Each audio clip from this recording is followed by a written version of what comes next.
Servos de Deus, a buzina tocai, Jesus em breve virá. A todo mundo a mensagem levar, Jesus em breve virá. Apresentamos o programa da Voz da Profecia, uma mensagem de fé e esperança que anuncia a volta do Senhor. Breve virá, Jesus em breve virá. Voltando aos receptores dos nossos amigos, convidamo-los para partilhar conosco a inspiração da música e palestra deste novo programa.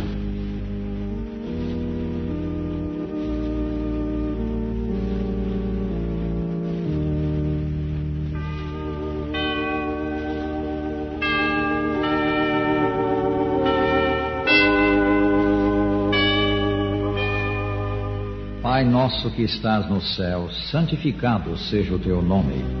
Venha o teu reino. Seja feita a tua vontade, assim na terra como no céu. O pão nosso de cada dia nos dá hoje, e perdoa-nos as nossas dívidas, assim como nós perdoamos aos nossos devedores. Não nos deixes cair em tentação, mas livra-nos do mal. Porque teu é o reino, e o poder, e a glória, para sempre.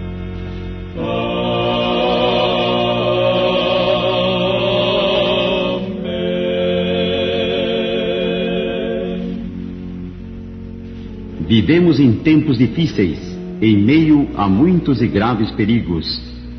Necessitamos de Deus e da proteção do céu. Quão apropriada a súplica do cântico: comigo habita, ó Deus, a noite vem. As trevas crescem. Ei, Senhor, convém que me socorra a tua proteção. Comigo habita, ó Deus, a noite vem. As trevas crescem. Ei, Senhor, convém que me socorra a tua proteção. Oh, vem fazer comigo habitação.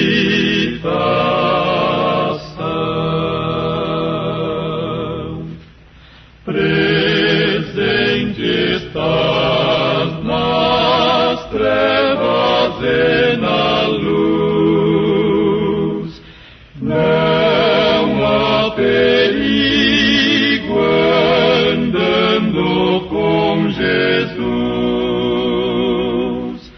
A morte, a tumba não aterrará.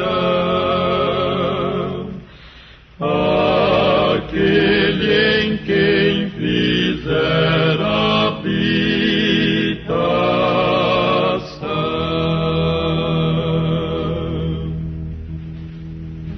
Deus reina e é poderoso para guardar do mal o que nele põe a confiança. Aquietai-vos, diz ele a seus filhos, e sabei que eu sou Deus. Convosco agora Roberto Rabelo, com sua palestra, hoje intitulada A Firme Esperança do Reino. Desde que nossos primeiros pais foram lançados fora do paraíso, Deus tem conservado diante do homem a esperança do seu reino. O bem perdido no princípio pelo pecado, o mundo de ventura em que Deus pôs o homem, deverá ser restaurado. O profeta Miqueias declara: a ti, ó torre do rebanho, a ti virá o primeiro domínio. Miqueias 4, versículo 8. O reino de Deus é o clímax das 4 grandes linhas proféticas que encontramos no livro de Daniel. Na primeira delas, contida no capítulo 2 do livro, o profeta focaliza os aspectos políticos da história e prediz o surgimento e queda de 4 notáveis impérios. Esse esboço profético da história baseou-se na estátua de homem que o rei Nabucodonosor de Babilônia viu em sonho ao desejar conhecer o futuro. A cabeça da estátua era de ouro e representava o próprio reino de Babilônia. Descrevendo o sonho a Nabucodonosor e interpretando-o em sua presença, Daniel disse: Tu, ó rei, rei de reis, a quem o Deus do céu conferiu o reino, o poder, a força e a glória, tu és a cabeça de ouro. Daniel 2, 37 e 38. A fase babilônica da história coberta por esta profecia foi uma admirável civilização da antiguidade, verdadeira idade áurea. E a cidade de Babilônia foi o digno centro dessa civilização. Babilônia brilhou por sua cultura, magnificência e riqueza. No quinto século antes de Cristo, o poeta Ésquilo da Grécia referiu-se a ela como abundando em ouro. E Heródoto, o pai da história, maravilhou-se da profusão de ouro que ornamentava o santuário de Bel-Marduk. O peito e braços da estátua eram de prata e, segundo o profeta, representavam uma nova fase da história. Depois de ti, disse Daniel a Nabucodonosor, se levantará outro reino inferior ao teu. Daniel 2:39. Babilônia caiu em 539 a.C., vencida pelos Medo-Persas. A Medo-Pérsia, inferior à Babilônia em magnificência, destacou-se por sua riqueza. As Escrituras falam de um de seus reis como cumulado de grandes riquezas, mais do que todos, e a moeda do reino era a prata. Assim foi a Medo-Pérsia apropriadamente simbolizada pela prata do peito e braços da estátua. O seguinte metal era o cobre ou bronze do ventre e coxas da estátua, e representava a terceira grande fase da história a partir de Babilônia. O profeta afirmou: levantar-se-á um terceiro reino de bronze, o qual terá domínio sobre toda a terra. Daniel 2:39. Esse terceiro reino foi a Grécia. Os gregos eram conhecidos pela sua armadura de bronze. Comandados por Alexandre Magno, esmagaram os persas na batalha de Arbelas em 331 a.C., e a Grécia tornou-se senhora do mundo. Alexandre sonhou com a união do Oriente e Ocidente cimentada pela cultura grega. Mas o império que conquistou, após sua morte prematura, dividiu-se e enfraqueceu. E em 168 a.C. foi conquistado pelos romanos. A quarta grande divisão da história foi representada pelo ferro das pernas da estátua. Essa divisão foi o Império Romano. Durante 5 longos séculos, Roma governou com mão de ferro, impondo a paz romana desde o norte da África até o Báltico e do Golfo Pérsico às Ilhas Britânicas. Ao descrever a estátua simbólica, Daniel diz que os pés da mesma eram constituídos de uma mistura de ferro e barro. Interpretando isso, disse ele ao rei: quanto ao que visse dos pés e dos dedos em parte de barro de oleiro e em parte de ferro, será isso um reino dividido. Roma não seria seguida de outro império universal. Ela se dividiria. De 350 a 476 Anno Domini, o Império Romano fracionou-se em 10 divisões, tantas quantas são os dedos dos pés: anglo-saxões, francos, alemanos, suevos, visigodos, ostrogodos, vândalos, burgundos, lombardos, érulos. As divisões de Roma não seriam jamais politicamente unificadas. Não se levantaria outro império universal, pois Daniel diz mais: quanto ao que visse do ferro misturado com barro de lodo, misturar-se-ão mediante casamento, mas não se ligarão um a outro, assim como o ferro não se mistura com o barro. Carlos Magno tentou unir os fragmentos de Roma no século IX. Para isso, fez-se coroar imperador em Roma. A obra de sua vida, porém, foi desfeita pela sua morte. Carlos V e Luís XIV também sonharam com a conquista da Europa.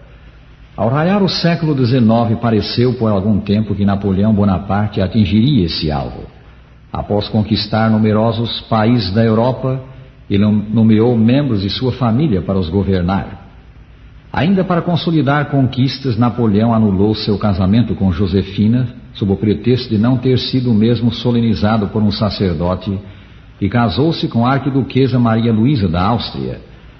Mas aos golpes de Trafalgar, da fracassada campanha da Rússia, da derrota de Leipzig e de Waterloo, o seu império se desintegrou.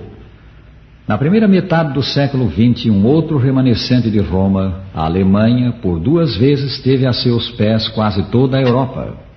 Como nos outros casos, porém, o fim de todo o gigantesco esforço foi o fracasso, e continua de pé a palavra profética: não se ligarão um a outro.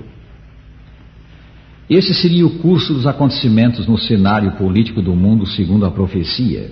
4 grandes impérios universais surgiriam sucessivamente, e então o último deles se dividiria para jamais se unir. A história responde com Babilônia, Medo-Pérsia, Grécia e Roma. Responde com as divisões de Roma e com a independência destas até o dia de hoje. Tal como foi predito pelo porta-voz do céu, assim tem sido.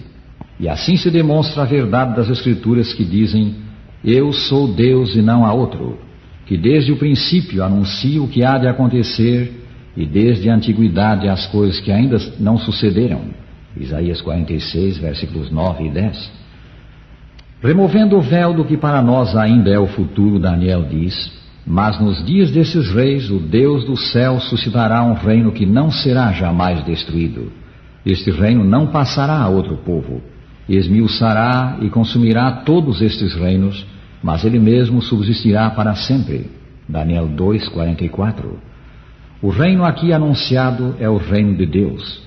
Após os 4 impérios terrenos, após as divisões de Roma, o reino de Deus será suscitado. A sua vinda é o grande epílogo da história. A declaração do profeta revela primeiro que o reino para o qual caminhamos virá por ato sobrenatural de Deus. O Deus do céu suscitará um reino. Os outros reinos surgiram pela ação do homem. Este virá pela ação de Deus. Em segundo lugar, o reino de Deus substituirá os reinos do mundo. Não virá pela gradual melhoria do presente mundo. O mundo como conhecemos, mundo de pecado, será destruído, e no seu lugar surgirá o reino celeste. A profecia diz, falando do reino por vir: esmiuçará e consumirá todos esses reinos. Em terceiro lugar, o reino de Deus será eterno. Os reinos humanos passaram. Os 4 impérios da profecia são hoje apenas história, mas o futuro reino subsistirá para sempre. O reino de Deus é, pois, o grande clímax da história. Ele é o alvo para o qual nos movemos. É a esperança do homem, e uma firme, segura esperança. Foi Daniel mesmo que disse: o grande Deus fez saber ao rei o que há de ser futuramente. Certo é o sonho, e fiel a sua interpretação. Daniel 2:45. A base da esperança é a palavra de Deus que não falha. Vivemos hoje no que se pode chamar a mais perigosa e escura hora da história. Nunca antes, disse há pouco o filósofo inglês Bertrand Russell, houve razão para sentir que a raça humana avançava por um caminho que termina no abismo. Mas hoje há. O famoso novelista James Farrell, no seu livro A Corrida pelo Espaço, faz referência ao temor de que o fim do mundo esteja próximo e diz: pensamos nisso como possível agora e durante a nossa própria vida. Por vezes até perguntamos se seremos a última geração. Perante o Senado dos Estados Unidos da América, o capelão Dr. Frederico Harris fez há pouco a seguinte oração: Pai nosso e Deus, para quem 1000 anos são como um dia, nesta vulcânica hora da história nós te imploramos que nos salves do pânico e desespero. Os perigos são grandes e inegável é a gravidade da hora. Temos, porém, essa segurança: Deus está ao leme da história, conduzindo as circunstâncias, os acontecimentos, para o advento do seu reino. Tão certamente como se cumpriu nesses 25 séculos da história humana a maior parte dessa notável profecia, cumprir-se-á o que ainda falta cumprir-se: a vinda, por ato sobrenatural de Deus, do eterno reino que nos prometeu. E assim, rádio ouvinte, temos uma esperança, segura e gloriosa esperança. Vem vindo o dia, e já está muito próximo, em que o reino de Deus será realidade. A era do pecado vai passar. O amor, a justiça, a retidão vão reinar para sempre. Voltarão a existir as condições ideais do princípio. O vindouro reino será dado ao povo dos santos do Altíssimo. Faze-te parte deste povo. Faze-te um filho de Deus, aceitando o Salvador que o céu nos deu, o Senhor Jesus Cristo, e regozija-te na grande esperança cristã. E agora, despedindo-nos, dizemos: o Senhor te abençoe e te guarde. O Senhor faça resplandecer o seu rosto sobre ti e tenha misericórdia de ti. O Senhor sobre ti levante o seu rosto e te dê a paz.